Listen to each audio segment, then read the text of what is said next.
Olá pessoal, bom dia, boa tarde, boa noite para todos. Hoje nós vamos falar sobre a moderna teoria de carteiras, que de moderno não tem nada, já tem aí seus 70 anos, mas enfim, continua sendo chamada assim. Vou tentar apresentar para vocês as principais conclusões dela, mas para isso, infelizmente, eu vou ter que fazer um pouquinho de continha aqui, vai exigir um pouco de matemática, mas vai ser aquelas questões mais simples. Quando o negócio realmente dificultar, a gente vai pular as etapas, porque no final das contas eu quero que vocês entendam só a lógica que está por trás do que a gente vai apresentar. Que no final das contas, né, a conclusão aqui é que diversificação compensa, que de uma forma geral ela reduz o seu risco, você enquanto investidor. E para a gente entender, né, a moderna teoria de carteira, primeiro a gente tem que deixar bem claro, e eu já falei para vocês isso, que nós estamos falando de valores esperados, certo? Tudo que a gente coloca aqui é em termos de expectativa. Então, quando eu falo de retorno da carteira, eu estou falando o retorno esperado da carteira. Quando eu falo de risco da carteira, é risco esperado da carteira. Então, na nossa lógica, a gente usa as informações que temos, certo? Para compor e fazer uma medida, uma mensuração, ter um valor de valor esperado, por exemplo, do ativo individual e do risco individual. Só que imagina agora esse risco individual, essa carteira, esse ativo individual dentro de uma carteira, em conjunto com outros riscos.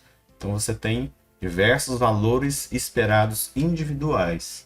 Será que o retorno esperado de uma carteira, ou seja, um conjunto de ativos, é a mesma coisa ou é algo parecido com o retorno de um ativo individual? Nós vimos o seguinte, que em termos de retorno esperado, o retorno esperado a gente não tem tanta dificuldade.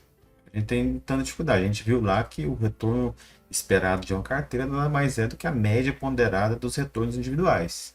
Isso por quê? Isso porque né, existe uma prova matemática que nos direciona nesse sentido. Então, existem duas operações dentro da matemática muito conhecidas, quando nós chamamos de operador, operador do valor esperado, operador esperança também é conhecido, certo? E existe o operador variância, né, que nós vamos tratar agora mesmo. E o que o operador variância fala, por exemplo? Né? Entre outras coisas, que aqui eu vou apresentar só a intuição para vocês. Ele fala o seguinte, ó, a esperança de qualquer valor que é constante, nada mais é do que essa constante. Por exemplo, ora, a esperança, então lá em E de X, E de Y, E de seja o que for, em matemática é a esperança do valor, valor esperado de X, certo? A esperança de duas variáveis aleatórias, e o retorno é uma variável aleatória, então a gente não sabe o que vai acontecer. Baseamos numa distribuição de probabilidade conhecida ou não, empírica ou teórica, e assumimos que de repente no futuro essa distribuição vai vigorar também. A distribuição do retorno vai vigorar. Distribuição de retorno de um ativo específico. Então o retorno né, a gente tem que entender que o retorno é uma variável aleatória. Então, o retorno de um ativo é uma variável aleatória. É algo que você pode, de repente, conhecer a distribuição, mas você até então não sabe exatamente qual o valor que vai dar. Você espera que dá algo em torno de um valor médio, por exemplo. Você espera que a dispersão em relação à média seja um valor de 10%, por exemplo.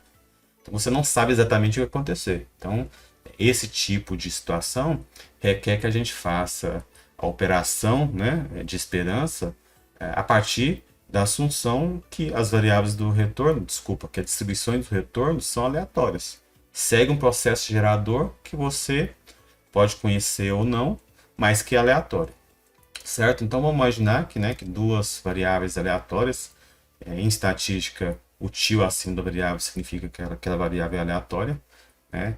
Então, x e y, por exemplo, né? Qual que é a esperança de a soma de duas variáveis aleatórias? Nada mais é do que as esperanças individuais dessas variáveis. Tá? Então, isso aqui é uma regra. A regra, a propriedade do operador esperança, do operador valor esperado. E existem tantas outras propriedades que a gente poderia colocar aqui também, mas o que é importante para nós é mostrar que de onde que está vindo a conta, de onde que está vindo a conclusão, que a gente já apresentou para vocês, que o retorno esperado de uma carteira nada mais é do que a média dos retornos individuais. Beleza? Por exemplo, nós temos também uma outra propriedade aqui do operador esperança, que a esperança de um valor, né, de uma constante. Vamos colocar aqui também, colchete também, de uma constante que multiplica uma variável aleatória ao quadrado, nada mais é do que tirar, né, a constante para fora ao quadrado e a esperança da variável aleatória ao quadrado. Existem outras propriedades para que a gente vai acabar usando em outros fins. Mas para nós aqui, o que é importante, talvez, né, o mais importante seria essa propriedade aqui, certo? E a que simplesmente a esperança de uma constante é o próprio valor da constante. Eu acho que isso é bem intuitivo para nós. Beleza? Então vamos pensar o seguinte, pessoal. Deixa eu abrir uma outra. Vamos pensar o seguinte. Vamos imaginar que nós temos uma carteira, beleza? Carteira, só para simplificar, de 2 ativos. Isso aqui é só para simplificar a intuição. Por quê? Porque os resultados que nós vamos apresentar aqui para 2 ativos valem para 3, 4, 5. Não tem dificuldade alguma para você extrapolar isso a mais ativos. Então, é bem salutar a gente considerar aqui 2 ativos apenas. Beleza, vamos considerar aqui, então, que eu quero calcular, né, o retorno esperado, né, de uma carteira. Vou colocar aqui RC, de 2 ativos apenas. De um ativo 1, que tem um retorno esperado que eu não sei, que é aleatório, de 1, né, R1, mas W2, que é o retorno de W2, que é aleatório. Dado que tanto o 1 como o 2, o ativo 1 como o ativo 2 é aleatório, consequentemente, o retorno da carteira também vai ser aleatório. Também considere, para fins de simplificação, tá? Considere que W1 nada mais é do que W1 ou W1 mais W2, tanto faz, igual a 1. O que eu estou falando? Você vai pegar o seu dinheiro, 100 mil reais, e vai investir tudo nesses 2 ativos. Por exemplo, 40 mil em um, 60 mil em outro. Lembrando que esses valores aqui, né, são os pesos. W1 e W2, em estatística, W significa peso. W1 e W2 são pesos alocados em cada ativo. Né? Vamos supor que você vai investir 40% do seu dinheiro no ativo 1. Consequentemente, 60% fica no ativo 2. Todo o seu dinheiro é alocado em um ou outro. Então, isso implica, né, que se W1 mais W2 é igual a 1, isso implica que, por exemplo, W2 ou W1, tanto faz, poderia mudar isso aqui de uma forma diferente. W2 nada mais é do que 1 menos W1. Se eu conheço o W2 ou o W1, consequentemente eu conheço o outro. Se eu invisto 40% em W1, né? Se eu invisto 40% do meu dinheiro no ativo 1, significa que o restante, ou seja, 60%, está investido no ativo 2. Então, isso aqui é só para simplificar. Então, o que eu faço aqui, né, para achar como que eu computo o retorno esperado de uma carteira? Aplico o operador esperança. Venho aqui, ó, e aplico o operador esperança. Então, qual que é o valor esperado do retorno de uma carteira? Olha, o valor esperado do retorno da carteira vai ser o quê? Então, vamos aqui desmembrar, né, a fórmula, né, a partir das propriedades que nós já conhecemos. Então, vai ser a esperança de W1. Eu vou colocar aqui colchete para facilitar, para ficar melhor. Colchete. W1, por exemplo, R1, certo? Que é aleatório, mais aí 1 menos W1, né? R2, que é aleatório. Certinho? Beleza. Mas eu sei pela propriedade do operador que, né? Imagina que esse aqui, no nosso caso aqui, é o x e o y, lá do operador da variância, certo? Eu sei pela propriedade que eu posso desenvolver essa equação aqui da seguinte forma, ó, esperança do retorno de uma carteira é igual a esperança, né, dos valores individuais, W1, retorno de 1, mais a esperança de... 2Z não, né? A esperança, vou colocar colchete para facilitar, de 1 menos W1, R2, certo? Então, isso aqui é o retorno de uma carteira. E no fundo, nada mais é o que? Já que isso aqui é uma constante, né? Que é uma constante. Isso aqui é uma constante, isso aqui não muda, isso aqui não é aleatório, isso aqui é definido por você. Não tem nada de aleatório aqui. Você define no momento zero o que você vai investir, certo? Então, isso aqui é uma constante. Tiro, né, da constante, tira a constante para fora, como a gente viu lá. Tira a constante para fora, então o que eu tenho? A esperança de retorno de uma carteira nada mais é do que W1, a esperança do retorno do ativo individual, certo? Mais 1 menos W2, opa, W2 não, né? W1. W1, né, multiplica a esperança do retorno do segundo ativo, certo? E nós vimos o seguinte, se você está adotando, por exemplo, uma média incondicional, uma média aritmética simples, uma média geométrica para estimar o retorno esperado de um ativo, baseado num lapso temporal, 1 mês, 2 meses, 3 meses, seja qual for, né, 60 meses, 5 anos, você vai substituir isso aqui pela média. Aí geralmente a gente coloca o seguinte, ó, então que o retorno médio da carteira nada mais vai ser do que a média ponderada dos retornos individuais. É isso que está falando, certo? Então, se você investe 60% do seu dinheirinho aqui, né? Coloca aqui, vamos colocar de outra cor. Você investe aqui 60% em W1, significa que aqui vai ser 0,6, né? É um peso, certo? Então, consequentemente, 1 menos W1 vai ser 0,4, 40%. E a média esperada de retorno de R1, né, do retorno do ativo 1, vai ser 10%, e do ativo 2 vai ser, vamos supor que vai ser 15%. 15%, então qual que vai ser o retorno esperado da sua carteira? Ora, vai ser 0,6 que multiplica 10, 6%, e 0,4 que multiplica 15. Então, nesse caso aqui, mais 6%, né? 1,5 vezes 4, 6%. Então, o retorno esperado da carteira aqui vai ser quanto? 12%, certo? 12% ao quê? Ao período, né? Ao ano. Beleza? E, então, esse que é o cálculo do retorno, da onde que vem a origem de falar que a média ponderada de... Desculpa, de onde que vem a origem de falar que a média ou o retorno esperado de uma carteira nada mais é do que a média ponderada dos retornos individuais. Dessa lógica aqui, que no primeiro momento, como a gente pode ver, é simples, quase que redundante, né? Isso aí eu já sabia, não precisava nem falar. Beleza, eu quis mostrar isso para vocês para contextualizar, porque no caso do risco, não é a mesma coisa. No caso do risco, não é simplesmente a média ponderada dos riscos individuais.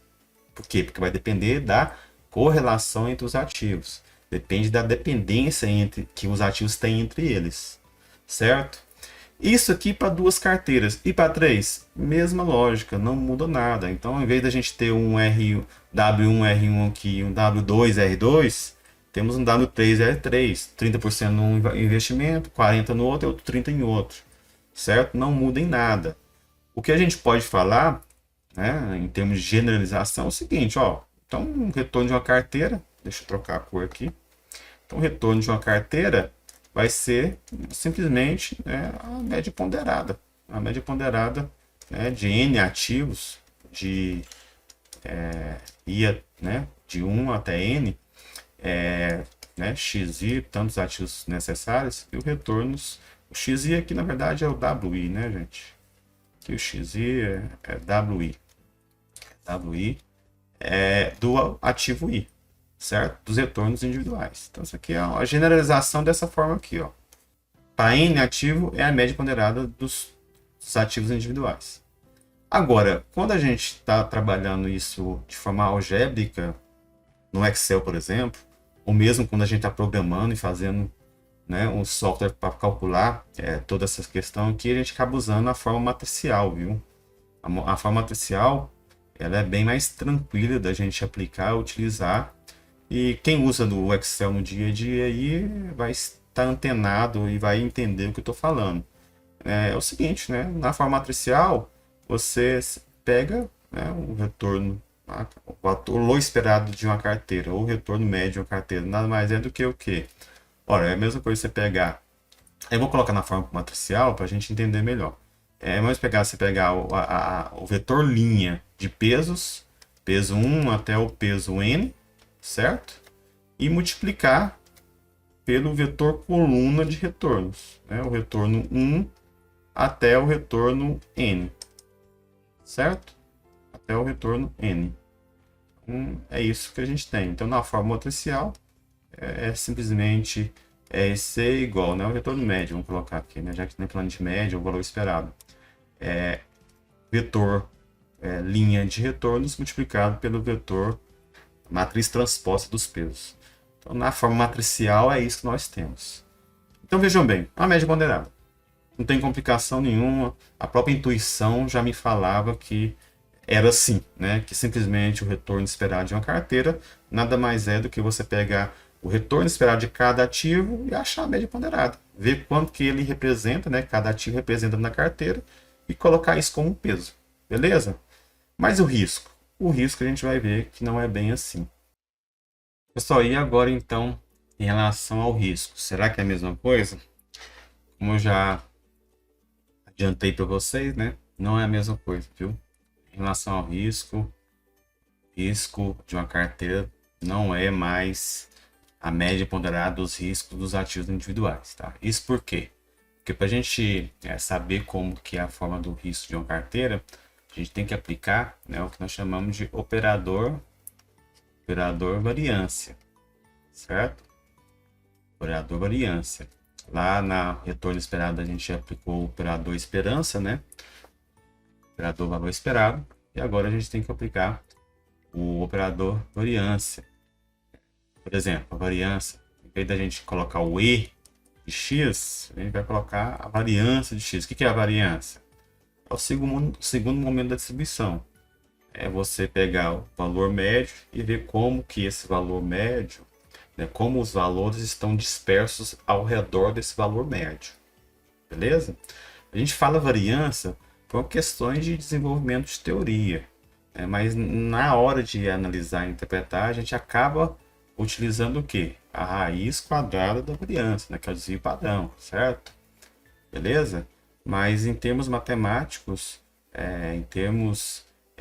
matemática é a mesma coisa, tanto variância como desvio padrão. Só para interpretar, para analisar, que a gente prefere desvio padrão. A gente já falou isso, mas vamos comentar mais adiante. Mas, por exemplo, né, aqui a gente vai pegar e aplicar o operador variância numa variável aleatória, por exemplo, né, x, que a gente colocou lá, que eu defini que é uma variável aleatória, tiozinho em cima da x aqui. Ora, é simplesmente você, né, pegar o valor esperado de uma variável aleatória e ver o desvio ao redor da média dela, que é simplesmente pegar aqui o valor pontual da variável aleatória menos seu valor esperado, e tudo isso elevar ao quadrado, segundo momento da distribuição, certo? E também pode ser, né, reduzido essa operação aqui como esperança do valor aleatório, né, da distribuição x ao quadrado menos ela a esperança dela ao quadrado, x ao quadrado, certo? Então, é esse que é, né, o operador variância. Se a gente vê lá na fórmula da variância, faz sentido, né? Como calcula a variância de um valor qualquer, de uma variável x qualquer? Olha, xi, pega cada xi, tira a média, eleva ao quadrado, não é isso? Soma tudo. Soma tudo, depois faz o quê? Divide por n, ou, né, dependendo do estimador que você está utilizando, n menos 1. Então, isso é a fórmula, né? Aí para achar o z padrão, a gente pegar e tirar a raiz quadrada disso tudo. Então você pode ver que é algo parecido, faz sentido esse termo aqui do operador de variância. Tem tudo a ver com o que eu já sabia, tem tudo a ver com a fórmula da variância que eu já sabia. Tá? E aí nós temos algumas propriedades desse operador de variância. Eu não vou mostrar, né, o resultado, os passos até chegar no resultado, mas acreditem, né, algumas são intuitivas. Por exemplo, a variância de uma constante c qualquer é zero, né? Se é constante não varia. A variância de uma variável aleatória x, por exemplo, x aqui, mais uma constante a, é o que? É a variância ou a variabilidade, né, só da variável aleatória. Então, aqui o x é zero, certo? Aqui o x é zero, beleza?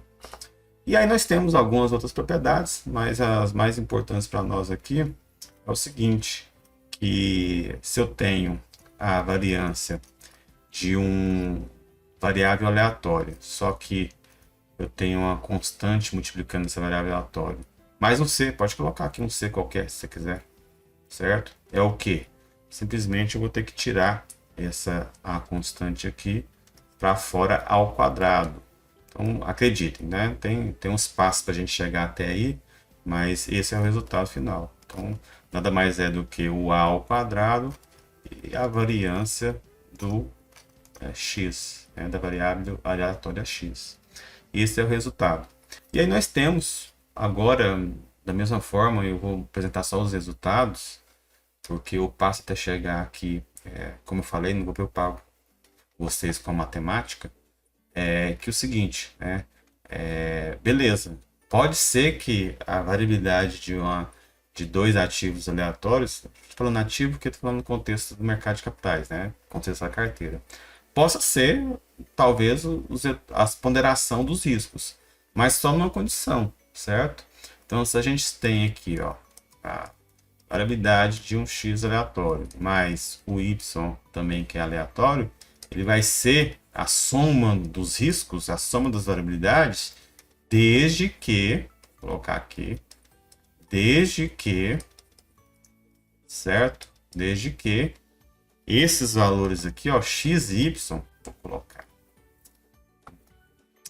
desde que x, né, x e y são independentes, certo? O que eu estou falando independentes? A variação de um não impacta no outro. A variação de um não está relacionada com a variação de outro. Ora, será que isso é verdade no mercado de capitais, no mercado de ações? O que vocês acham? Vocês acham que a variabilidade, os retornos caminham em conjunto para uma causa comum? Ou são totalmente dispersos, não tem nada a ver um com o outro? Ora, faz muito mais sentido a gente falar que eles caminham em conjunto por diversas causas em comum, como, por exemplo, o cenário econômico, político, social de um país. Então, as variáveis, os retornos dentro do mercado de capitais estão muito mais relacionados do que não relacionados. É óbvio que você tem a outra parte individual, né, de cada um, a variação que é individual e específica de cada um, mas no geral eles estão mais relacionados, ou seja, a gente pode falar que eles são dependentes em vez de independente. É muito mais fácil, faz muito mais sentido sustentar que os retornos das ações eles são dependentes do que independentes. Beleza? Mas quando a variabilidade, né, quando duas variáveis aleatórias são dependentes, aí a conta já não é mais essa. A conta já não é mais essa. Na conta a gente tem que levar em consideração essa dependência. Tá?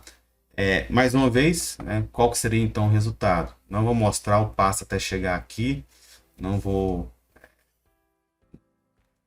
preocupar vocês com as contas, né? Mas a questão é o seguinte: quando os ativos, vou colocar em vermelho aqui, né? Quando os ativos, quando x e y são dependentes, que é o caso dos ativos, das ações do mercado de capitais, do mercado financeiro, de qualquer país, de qualquer lugar, certo? A conta já não é essa aqui. Eu tenho que levar em consideração essa dependência.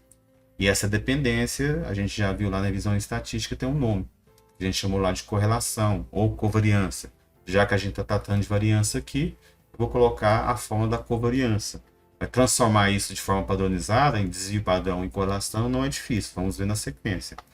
Então, quando esses ativos, né, as duas variáveis aleatórias x e y são dependentes, a conta é essa aqui, ó, var de x aleatório mais y aleatório vai ser igual isso aqui, beleza, não muda, vai ser isso aqui, vai ser var, né, de x aleatório mais variabilidade, variância de y aleatório, porém, né, tem um outro mais aqui que vai levar em consideração essa dependência, certo?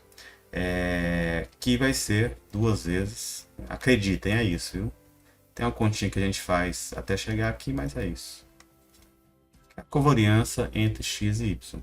Medida de covariância é a medida de relação de duas variáveis, certo? Então, tem essa fórmula de 2, tem uma lógica para isso, mas o fato é, quando a gente tem dois variáveis aleatórias que são dependentes, a gente tem que levar em conta ainda a dependência dessas variáveis, que no nosso caso aqui é obtida a partir da covariância.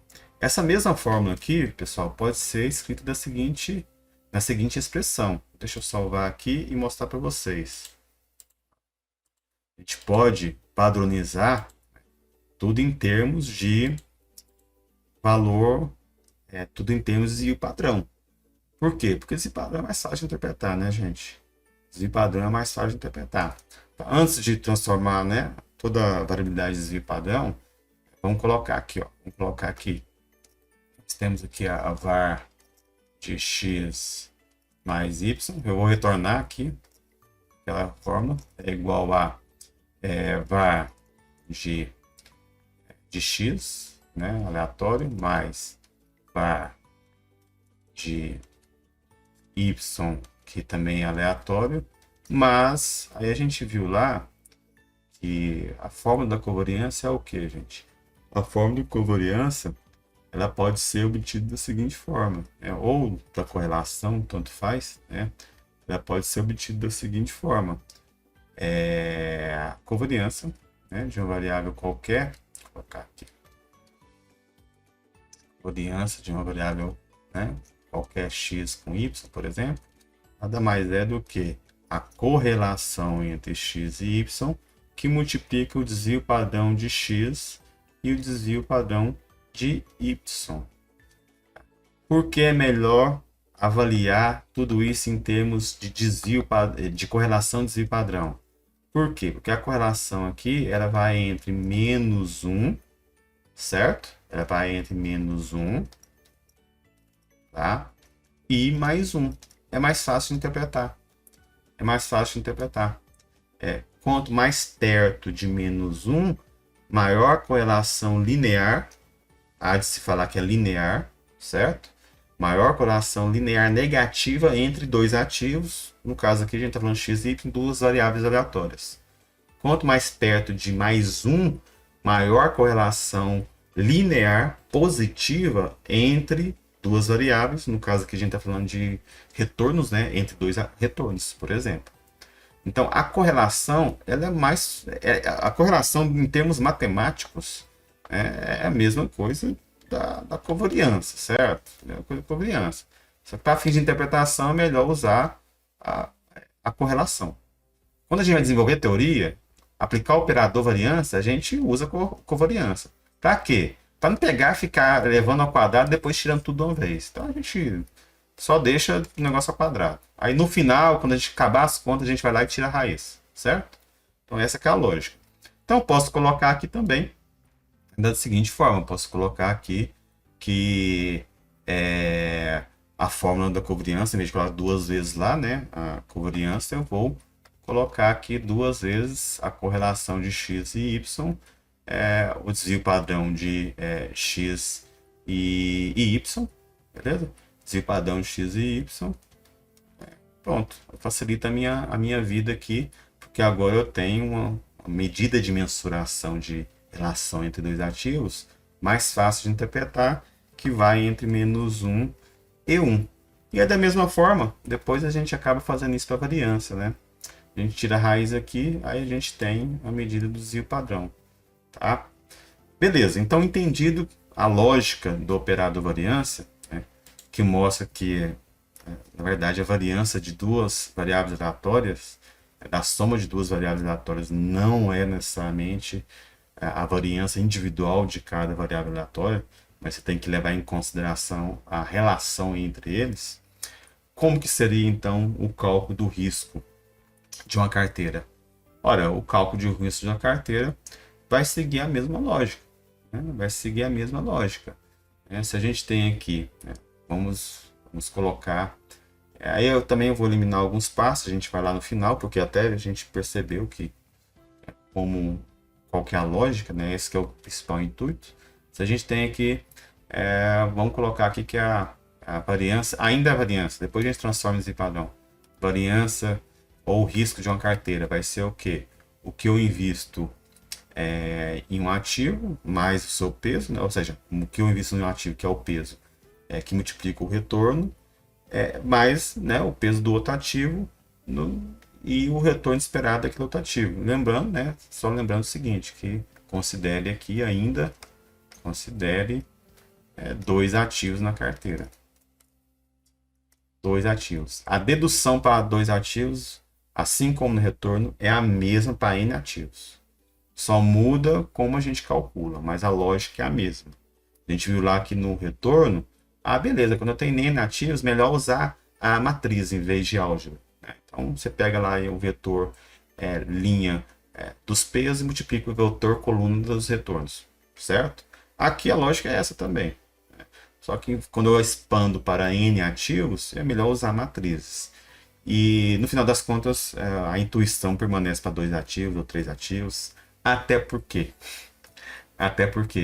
Ora, até porque três ativos eu posso transformar em dois ativos. Concorda comigo? Ora, por que não? Eu simplesmente tenho 50% no ativo, 25% num, 25% no outro. Ora, chamo esses dois de 25 como se fosse um ativo. Eu transformo três ativos em dois. Ok? Aí eu calculo aqui, né, como eu sei calcular para dois ativos, que não é complicado de forma nenhuma. O valor esperado não é complicado. O risco eu vou ensinar para vocês agora, né? E aí pega e calcula uma segunda vez como se fosse dois ativos. Então, assim, todas as conclusões que nós temos para uma variável aleatória, né? Duas variáveis aleatórias x mais y, são totalmente extrapoladas para 3, 4, n variáveis aleatórias. Nesse sentido, então, não faz diferença se a gente está apresentando essa intuição para você para dois ativos ou 4 ou 5 ativos.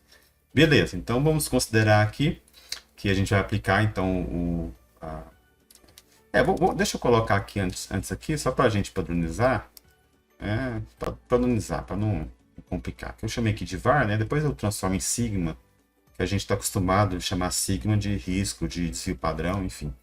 Então, a variância de uma carteira que eu não sei, né? Que é aleatória, vai ser o quê? Aí eu pego os retornos dessa carteira, né? Que o que varia é o retorno esperado que varia. Eu quero saber a dispersão em relação a esses retornos. Vai ser o quê? Vai ser var de... aí eu tenho que eu investi W1 e o retorno esperado do ativo 1, mais W2, né, retorno esperado do ativo 2. Lembrando, né, se você quiser, você poderia também, não faz muita diferença, você poderia chamar aqui que o W2 é igual a 1 menos W1, certo? Pode fazer isso também, não tem importância. Mas o fato é o seguinte, o fato é que essa fórmula aqui, ela pode ser resumida assim, como a gente já até viu, que é a variância do peso, né, do ativo 1, que multiplica o retorno esperado do ativo 1. Retorno esperado, no caso, é a variável aleatória ainda. Mais a variância, internamente dentro a gente tem o peso do ativo 2 e a variável aleatória do retorno do ativo 2. Mas, na hipótese que essas são dependentes, que não poderia ser diferente, né? Não poderia ser diferente, duas vezes a covariância entre o retorno do ativo 1, retorno do ativo 2, e aí no caso aqui eu tenho os pesos, né? Verdade, tem os pesos aqui ainda. Tenho W1R1, W2R2, certo? E aí eu posso, então agora vou expurgar aqui pelo que a gente está acostumado a utilizar, que é o sigma. O sigma ao quadrado da carteira, que é a variância da carteira, nada mais é do que... Lembra que eu falei para vocês? Eu não vou mostrar o passo aqui até chegar lá, não. Porque, né? Mas lembra que eu falei para vocês o seguinte, que quando eu vou tirar um peso que é constante da variância, ele sai ao quadrado, certo? Ele sai ao quadrado. Então, o que nós temos aqui? Nós temos que o peso ao quadrado, eu estou chamando a variância agora de sigma. Sigma ao quadrado do ativo 1, mais, passa aqui também o ativo 2, né? Aqui, ó. Passa aqui o peso do ativo 2 também, sai ao quadrado. Beleza? Sai aqui ao quadrado, ó. Beleza? Sai ao quadrado também. Tá? Beleza, então vamos lá. Então, o peso ao quadrado do ativo 2, a variância, né, ou sigma ao quadrado do ativo 2, mas aí já vou transformar, conforme a gente já passou para vocês, isso aqui em termos de correlação. Beleza? Correlação de x e y, no caso aqui é ativo 1 e ativo 2, certo? A gente vai transformar já em termos de correlação. Então vai ser o quê? Vai ser duas vezes o peso do ativo 1, peso do ativo 2, sigma 1, sigma 2, correlação entre o ativo 1 e o ativo 2. Então, isso aqui é uma das fórmulas mais utilizadas aí quando a gente tem que calcular o risco de uma carteira de dois ativos apenas. O ativo 1 e o ativo 2. Ativo A e ativo B. Eu tenho que levar em consideração ainda a correlação entre esses ativos. Eu tenho que levar em consideração ainda a correlação entre esses dois retornos. Aqui é a variância, né, gente? Mas aí se eu quisesse achar o desvio padrão, que muitas vezes é melhor para interpretar, eu tiro o desvio padrão aqui. Desculpa, eu tiro a raiz aqui e tiro a raiz aqui, certo? Deixa para fazer isso depois, se for o caso. Deixa para fazer no final. Faça a conta ali que tem que fazer, depois eu tiro a raiz. É mais fácil. Mas se fosse para achar o desvio padrão, tira a raiz aqui. Agora vamos ver, só para a gente... o que acontece nos extremos. A gente falou que a correlação pode girar entre menos 1 e mais 1, né? O que acontece se isso aqui for menos 1? Ou o que acontece se isso aqui for mais 1? Ou, né? O que acontece com esse valor se for algo entre menos 1 e 1? Como que a gente pode visualizar isso melhor? Ora, vamos lá. Vamos seguir adiante aqui. Eu vou precisar de abrir uma nova camada. Deixa eu tirar aqui essa camada. E vou, infelizmente, ter que escrever a função novamente. Só que eu vou escrever a função, eu vou aproveitar e escrever a função de uma forma diferente. Vocês vão ver que vai dar na mesma. Ó, é o sigma da carteira, né? Sigma ao quadrado da carteira é igual a... Vocês vão ver que dá na mesma. W1, sigma 1, tudo isso ao quadrado, certo? Mais W2, sigma 2, tudo isso. Esse 2 aqui ficou quase igual a 1, né, gente? Sigma 2, tudo isso ao quadrado, mais duas vezes. Vou juntar aqui os 1 e o 2 para a gente visualizar melhor. W1, sigma 1. Muitas vezes a gente vai ver a função do risco da carteira desse jeito aqui. Um pouco mais elaborada, um pouco mais concisa. W2, sigma 2. Certo? Então a gente vai ter algumas vezes essa, essa visualização também. Sigma 2, né? Claro, né, gente? Multiplica aqui o 1 e o 2. Beleza? 1 e o 2. Bem, então, assim, a gente poderia, inclusive, se os ativos, se a gente poderia, inclusive, aqui também, se quiser, mas aí eu não vou fazer não, mas o resultado seria o mesmo, de transformar aqui o W2 do jeito que a gente mostrou lá, que na verdade é 1 menos W1, certo? A gente poderia fazer isso aqui também, tá? Sem problemas. Mas eu vou deixar do jeito que está aqui, vocês entenderam a lógica, né? Se eu pego o meu dinheiro todo, 100 mil reais, eu falo que eu apliquei 30 mil em um, o resto é em outro, 70 mil no outro. Isso aqui é um peso, que para os presentes fins nossos aqui, só vai de 0 a 1, certo? Vou investir meu dinheiro todo, ou em um, ou em outro, ou nos dois, ou nos três, nos quatro, cinco ativos. Essa que é a lógica. Beleza, então o que acontece, vamos colocar aqui de vermelho, acontece se o correlação entre um ativo e outro for 1. Beleza? O total, por exemplo. O que acontece? Ora, se isso aqui é 1, beleza, vou começar por aqui. Ó. Se isso aqui é 1, como que eu posso resumir essa fórmula aqui? Ora, eu posso fazer essa fórmula aqui da seguinte forma. Ó. Sigma C, né, da carteira, o risco da carteira é igual a W1 R1 mais W2 R2 sigma, é o sigma, né, gente? Não é o retorno, é o risco. Sigma 1, sigma 2, tudo elevado ao quadrado. Propriedade da distributiva. Né? A mais B ao quadrado nada mais é do que A ao quadrado mais B ao quadrado mais 2AC, certo? Então isso aqui tem uma cara de A mais 2AC, né? A ao quadrado mais B ao quadrado mais 2AC. Então pode ser resumido simplesmente como A mais B ao quadrado, tá? Então por que isso é importante?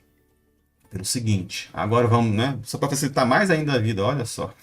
Para facilitar mais ainda a vida. O pessoal aqui é bonzinho, ele simplesmente facilita a vida para vocês. Ó. Se eu tirar a raiz agora, eu tenho desvio padrão, né? Aí isso vai ficar como se fosse uma média, né? Olha só que legal. Fica como se fosse uma média. Um desvio padrão de uma carteira nada mais é do que como se fossem uns pesos individuais. Igualzinho a gente viu no retorno esperado, né? Do valor esperado. Ora, então parece que... deixa eu colocar aqui certinho. Quando a correlação entre os dois ativos é 1, né, parece que o retorno, quando eu falo parece, não é parece, né, gente? Matematicamente é. Quando os ativos têm uma correlação de 1, são perfeitamente lineares, de uma forma positiva, o risco de uma carteira nada mais é do que a média ponderada dos riscos dos ativos individuais, certo? Então, assim, essa média ponderada tem cara do quê? Só para contextualizar aqui, que eu acabei esquecendo, deixa eu colocar aqui de outra cor, importante, só para contextualizar. Quando eu falo correlação positiva, negativa, mais um, menos um, ou alguma coisa entre um, é o seguinte, gente. Só contextualizando aqui. Imagina que a gente está aqui na linha do tempo, deixa eu colocar de outra cor. Vou colocar aqui na linha do tempo, imagina que a gente está na linha do tempo, beleza? Tempo. Temos aqui o retorno de qualquer ativo, certo? E temos o tempo. Tranquilo? O que estou falando? Estou falando o seguinte, ó. Se eu tenho um ativo, vamos supor um ativo 1 aqui, que ele faz isso aqui, ó. Vai para cima, volta para cima e assim por diante. e nós temos um ativo 2, por exemplo, que vai no mesmo caminho, ó, também vai subindo da mesma forma que o outro vai subindo, né? Vai descendo da mesma forma que o outro vai descendo, e quase que na mesma intensidade, vamos supor que é a situação extrema em que a correlação entre os dois ativos é 1. Eu tenho um comportamento desse jeito. Quando o ativo sobe, o outro ativo sobe também na mesma intensidade. Quando o ativo desce, o outro também desce na mesma intensidade. Onde que um vai, o outro vai atrás. É isso que eu estou falando de correlação igual a 1 ou correlação positiva. Não na mesma intensidade, mas em alguma intensidade que é mensurável entre 0 e 1, por exemplo. Certo? Quando eu estou falando de correlação negativa, é o oposto. Eu tenho aqui, né, no eixo do tempo. Coloquei C aqui, esse aqui é tempo, né, gente? Oh, caramba, o que eu fiz aqui é tempo. Aqui. Então, retorno da mesma forma. E aqui é tempo. Beleza. Então, qual que é a situação? Vamos supor que isso aqui é, como eu tinha colocado, ativo 1. E aqui é o ativo 2. Certo? Vamos fazer a mesma coisa. Agora eu estou falando que esse 1 e 2, ele tem características diferentes. Vamos supor que o 1 ele faz isso do mesmo jeito.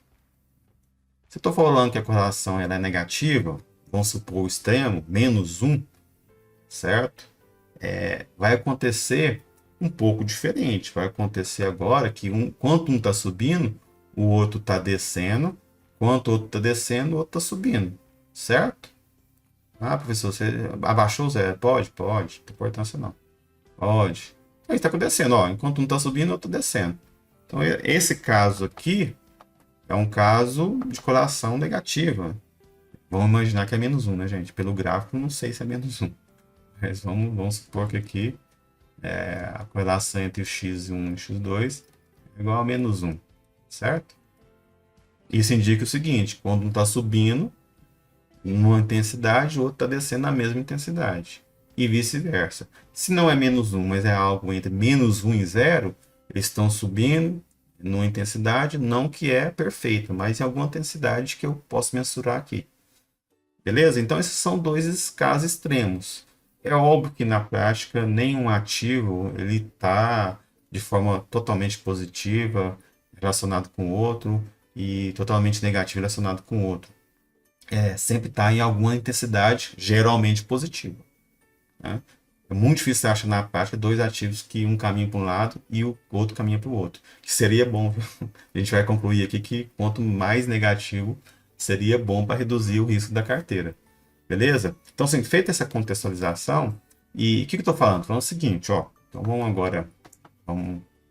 ver a situação em que eu tenho um ativo com a correlação negativa, positiva, né, que a gente estava vendo primeiro, só que agora no eixo Y tem um retorno e no eixo X eu tenho o risco. Beleza? O que acontece? Vamos supor que eu tenho aqui valor investido no ativo 1 qualquer e um valor investido no ativo 2 qualquer, em que, né, como eu espero, ativos que me dão maior retorno vai ter maior risco também, né? Esse ativo aqui é o ativo 1, por exemplo, né? Esse aqui é o ativo 2, por exemplo, certo? 2. Então, do jeito que eu esperava, né, o ativo que paga menos, eu espero menos risco também, certo? Então, significa o seguinte, ó, significa que se eu pegar, vamos colocar uma outra curva aqui, se eu pegar 100% do meu dinheiro e colocar em 2, eu vou ganhar quanto? Ora, eu vou ganhar o que o que eu espero no 2 e o risco que eu tenho em 2, certo? Beleza? Então, tá aqui, ó, é o que eu vou ganhar. 100% investido aqui, eu vou ganhar 2, né? E se eu vou investindo e saindo mais de 2 e indo mais para 1, como eu vi que é uma média ponderada, simplesmente uma relação linear, à medida que eu vou investindo mais em 1, eu vou tendo mais retorno do 1 e o maior risco do 1. Então, numa situação dessa aqui, em que eu invisto, por exemplo, 100% do meu dinheiro em 1, eu vou ter o risco esperado do 1 e o retorno esperado do 1. Porque simplesmente eu vi lá que a relação entre 1 e 2, né, o Z padrão entre 1 e o Z padrão entre 2, nada mais é do que uma média ponderada dos Z padrões individuais. por isso. Beleza? Tá? Então, isso aqui quando? Né? Lembrando lá que eu acabei apagando, né, gente? Isso aqui quando? Se a correlação entre 1 e 2 é igual a 1. Beleza? Mas e se a correlação entre 1 e 2 for menos 1? Vamos ver o outro extremo. Né? O outro extremo. Então, vamos lá agora. Se 1 e 2 é igual a menos 1.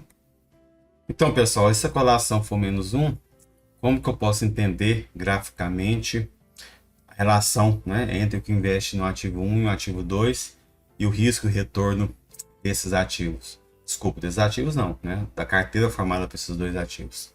Bom, eu vou imaginar o seguinte, vamos retomar aqui a fórmula inicial que a gente acabou apagando, né, que a variância da carteira vai ser o quê? Vai ser W1, a variância, esse padrão, né, de 1 elevado ao quadrado, mais o desvio padrão, peso de 2, e o padrão de 2 elevado ao quadrado, e a nossa mensuração de dependência. E aqui a gente colocou 2, W1, sigma 1, que multiplica W2, acabar não cabendo aqui, sigma 2, tudo isso que multiplica ainda, né? O que mais importa, que é a correlação entre 1 e 2. Sumindo que isso aqui agora é menos 1, que é aí que está a diferença, agora é menos 1, então isso aqui vai ser menos 1. Vai ser menos 1. O que vai acontecer? Que agora isso aqui, em vez de ser positivo, vai ser o quê? Vai ser negativo. Então, isso aqui deixa de acontecer, que é um menos, beleza? Então, a diferença agora é essa, que aqui é menos.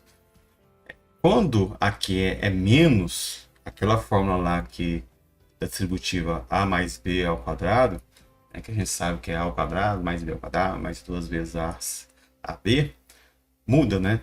Muda porque agora eu tenho a seguinte situação, tem valores que vai acontecer para positivo e negativo. Vai ser o seguinte, vai ser, ó, W1 sigma 1 menos W2 sigma 2 ao quadrado. Beleza? Porque isso aqui é negativo agora, ó. Negativo. Agora, quando eu tiro a raiz aqui, é o que eu falei. Deixa eu colocar aqui de outra cor. Vou colocar aqui de outra cor. Vou colocar de outra cor. Vamos colocar de vermelho, por exemplo. Tira a raiz aqui. Tira a raiz aqui de tudo, só que é negativo. Ora, agora eu tenho que entender essa função aqui em módulo. Isso aqui em módulo.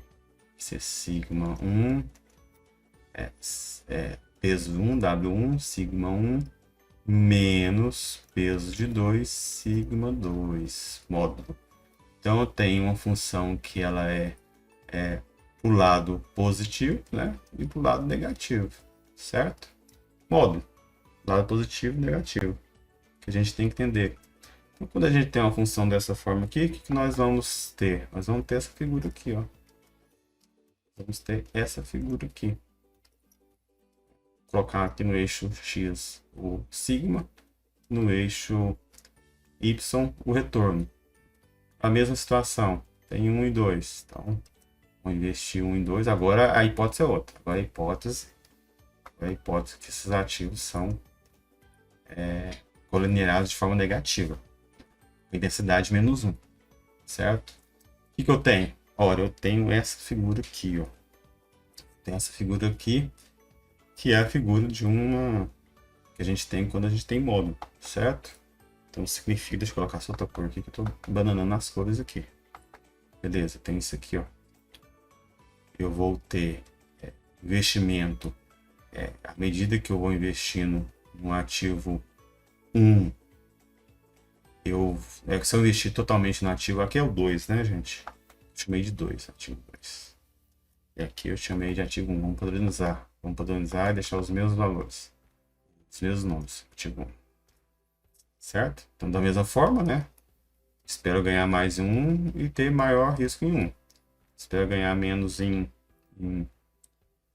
2, porém o risco também é menor. Vou colocar aqui. que vai acontecer? Vai acontecer que eu vou sair de um, certo? Vou sair de 2, na verdade, né? Daqui embaixo. Vou sair de 2. Se eu investir meu dinheiro totalmente em 2, eu vou ganhar 2, né? Ganhar o retorno que ele promete pagar e o risco que eu espero ter dele. Tá aqui.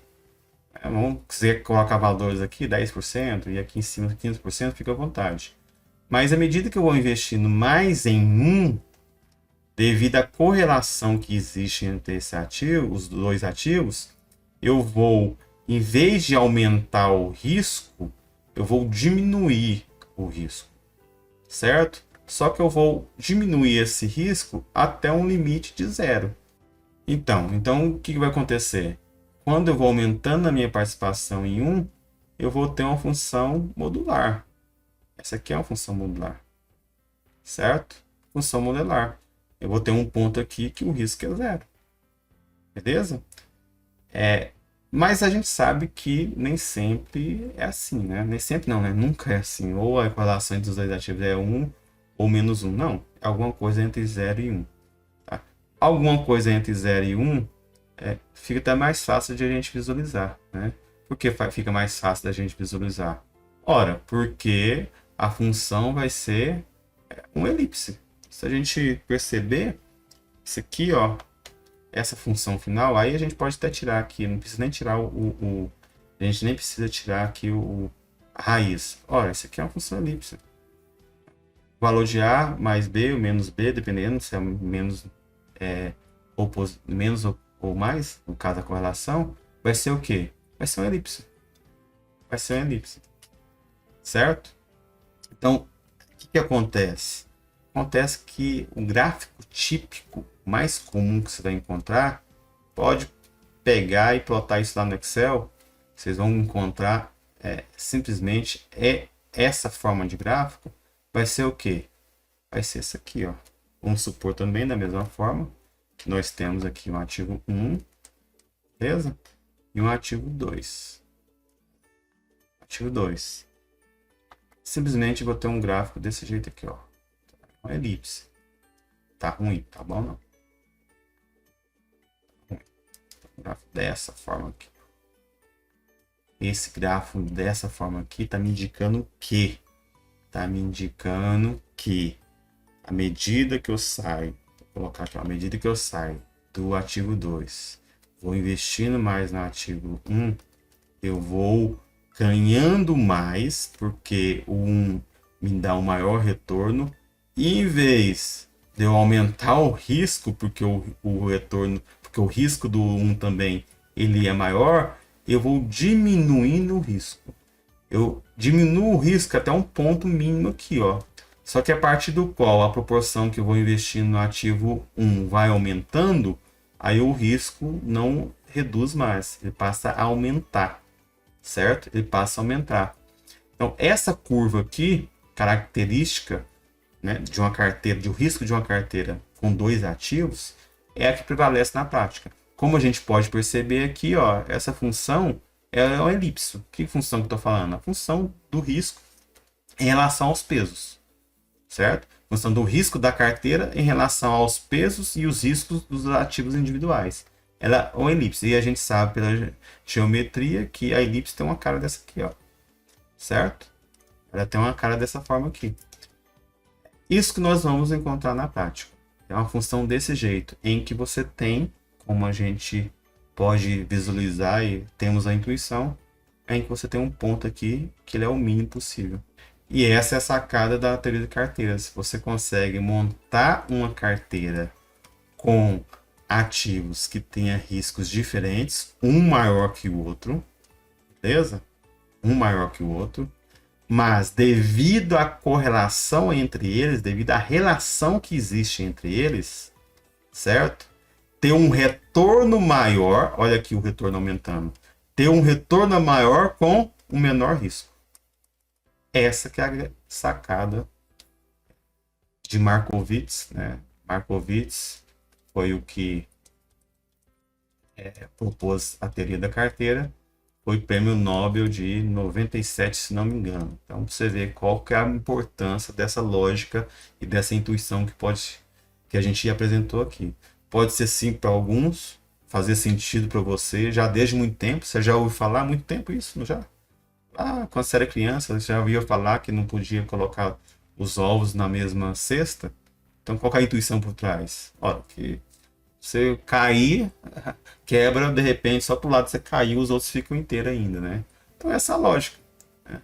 Essa lógica que você consegue pegar vários ativos, investir nesses vários ativos, conseguir um retorno médio maior com um risco menor, dado o retorno e os riscos dos ativos individuais. Então é isso que a teoria de carteiras fala, que a gente consegue aumentar, mesmo que seja marginalmente, o retorno, reduzindo o risco. Mas como? Se eu tiver 2 ativos, no mínimo. Se eu tiver 3, 4, 5 ativos. Beleza? E essa intuição aqui permanece para 3 ativos? Permanece. Falei para vocês que todos os 3 ativos, né? Um ativo mais 2 mais 3 ativos pode ser congregado em 2. Ó. Então é um ativo e 2 ativos, por exemplo. Não faz diferença nenhuma. A intuição permanece aqui. A única coisa que vai mudar é que em vez de agora ser uma reta, uma linha, como agora você tem diversos pontos, não apenas 2, você vai ter uma situação como essa aqui, ó. Vai ter uma situação como essa aqui, ó. Ó. Ganhar de ponto agora. Beleza? Ganhar de ponto. Muitas vezes você vai ver essa figura aí sendo escrita desse jeito aqui, ó. A gente falou que quando é mais um é assim, né? É um ligando, um ponto ligando ao outro, né? Você vai ver muitas vezes aqui com ganhar de ponto. Só que te importa tudo isso aqui? Pra você, tudo isso aí te importa?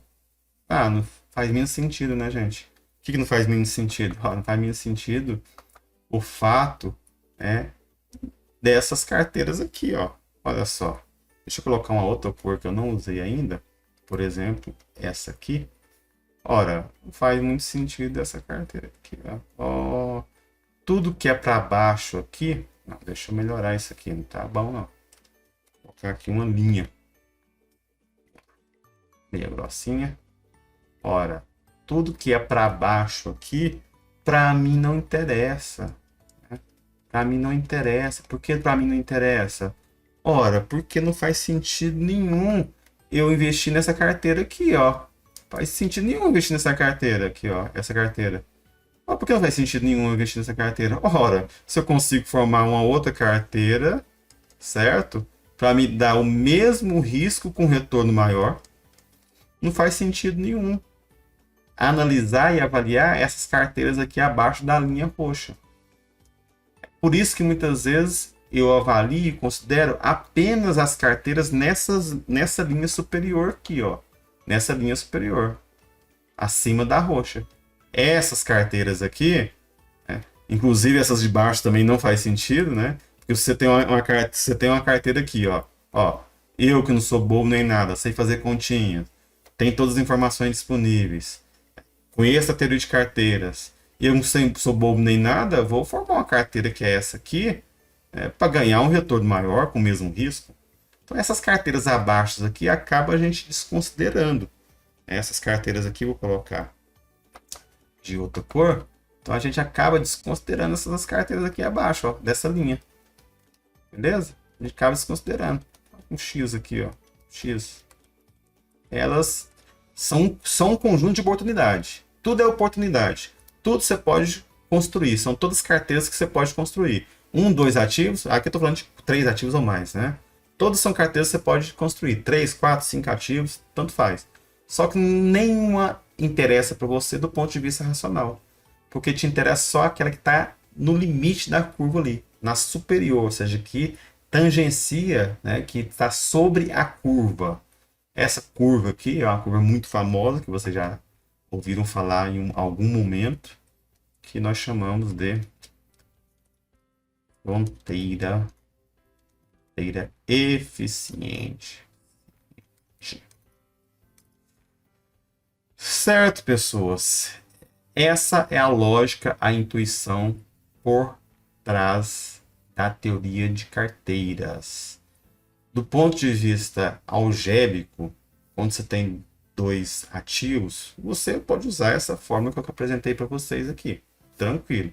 Calcula o desvio padrão de um ativo, desvio padrão de outro ativo, calcula a correlação entre esses dois ativos, aí é definido o peso que você vai investir em cada ativo, você acha o risco da carteira. Beleza?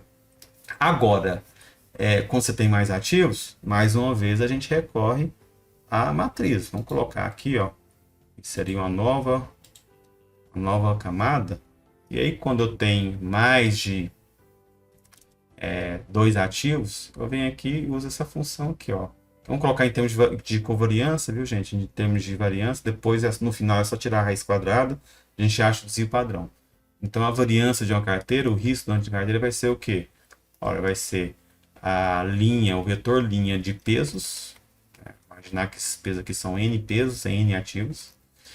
Que vai multiplicar a matriz quadrada das covariâncias, né? Covariância aqui de ativo 1 com ativo 1, né? Que é a variância dele, certo?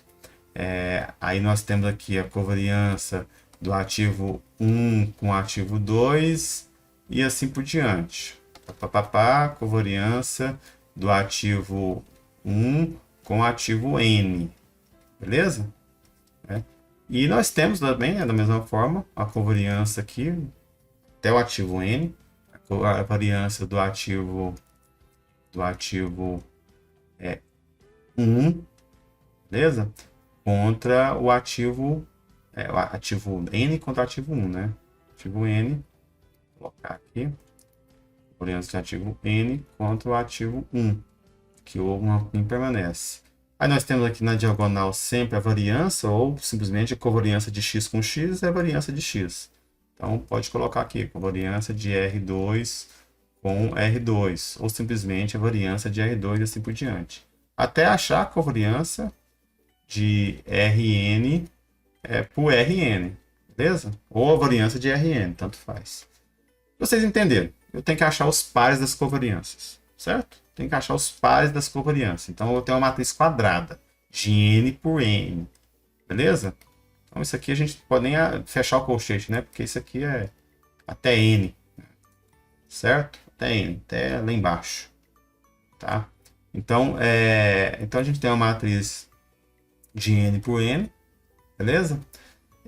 A gente sabe que esse valor aqui, ó, na correlação... esse valor aqui é igual a esse aqui de baixo. Então, a matriz quadrada aqui, essa diagonal aqui de cima, é igual a essa diagonal aqui de baixo, beleza? Certo? Então, esses valores você pode calcular só uma vez, porque esses valores aqui são iguais aos outros. Tá?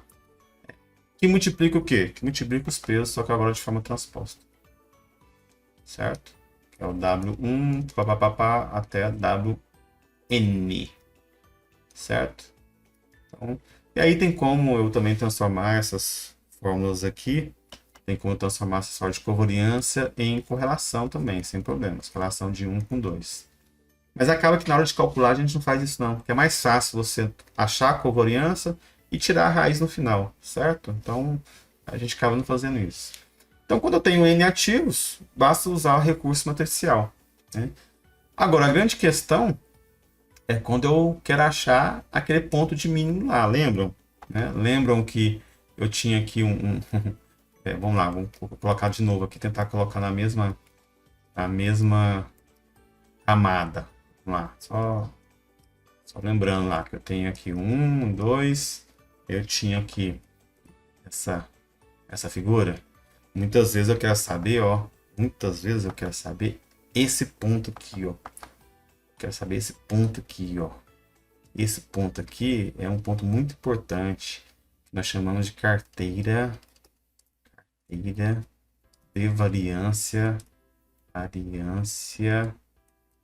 mínima. Certo? Mínima.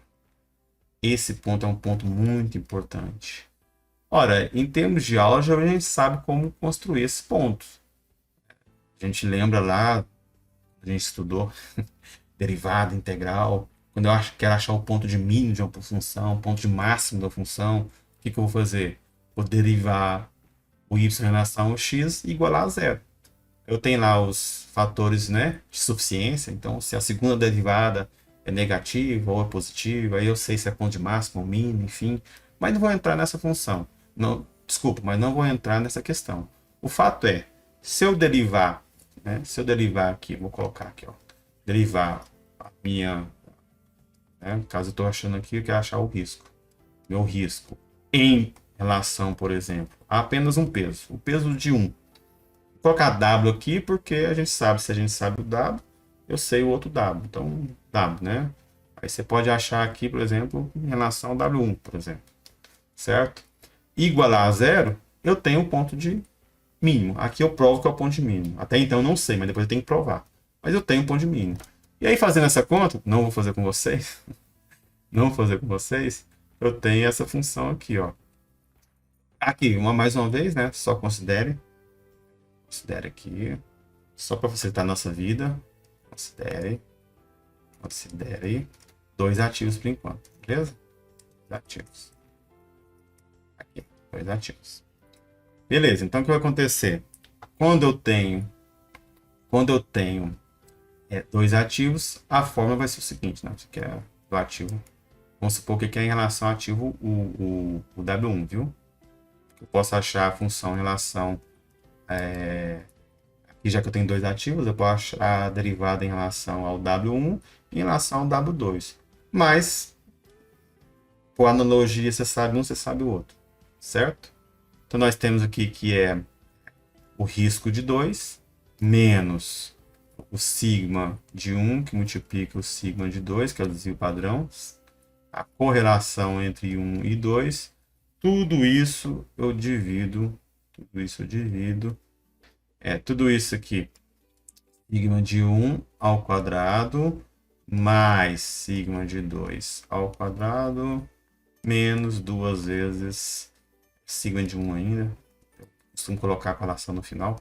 Sigma de 1, sigma de 2, que multiplica aí sim a correlação de 1 com 2. Essa forma doida aqui.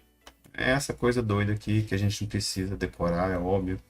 Mas entender a lógica de como chegar aqui. Quero achar um ponto de mínimo, derivo igual a zero, e aí eu acho o ponto de mínimo. E no caso de 2 ativos, né? No caso de N ativos como esse aqui, aí fica mais fácil, sabe o quê? Usar recursos de programação linear. Posso usar métodos de otimização, existem diversos métodos de otimização, mas aqui é muito mais fácil, de repente, em vez de usar uma função completa e tentar achar algebricamente a solução, usar a simulação, dependendo se são muitos ativos, muitos cálculos, certo? Por exemplo, no Excel a gente usa o solver, né? O que é o solver?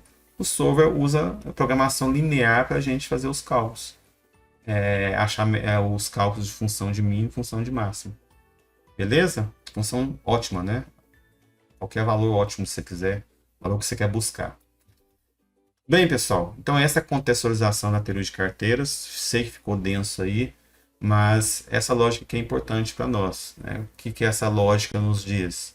Que quando você pega o seu dinheirinho, seu rico dinheirinho, e coloca em 2, 3, 4, 5 ativos, mais de um ativo, você pode, certamente você irá ter um risco menor e ganhar algo a mais do que você pegasse no ativo individual. Essa é a ideia. Tudo em termos esperados. Você espera que isso aconteça, mas pode acontecer, né, em determinado momento, porque você não fez os cálculos corretos do valor esperado, isso não acontecer. Mas essa é a teoria, de teoria de carteira. A matemática prova isso. Prova que você pegar o seu dinheiro e diversificar, você vai conseguir reduzir o risco. Reduzir o risco a zero? Não. Você não vai conseguir reduzir o risco a zero. Nunca. Por que você não vai conseguir reduzir o risco a zero? Olha, porque sempre vai existir um risco que é comum a todos os ativos. Por exemplo, as condições econômicas, sociais, dentro do ambiente macroeconômico geral. Você nunca vai conseguir correr disso. Não tem como você sair de um ativo e ir para o outro por achar que, por exemplo, ele está imune às condições externas do ambiente. Não. Ele pode estar mais ou menos imune, mas não está 100%. E aí essa questão, né, de estar mais ou menos imune, um ativo ser mais ou menos exposto a um ambiente, a um risco de mercado, é o que nos traz a lógica do CAPM, do modelo de precificação de ativos de capital, que considera só o risco sistêmico, que a gente vai ver em outra oportunidade. Certo, pessoal? Espero ter contribuído com a informação de vocês. Um abraço a todos.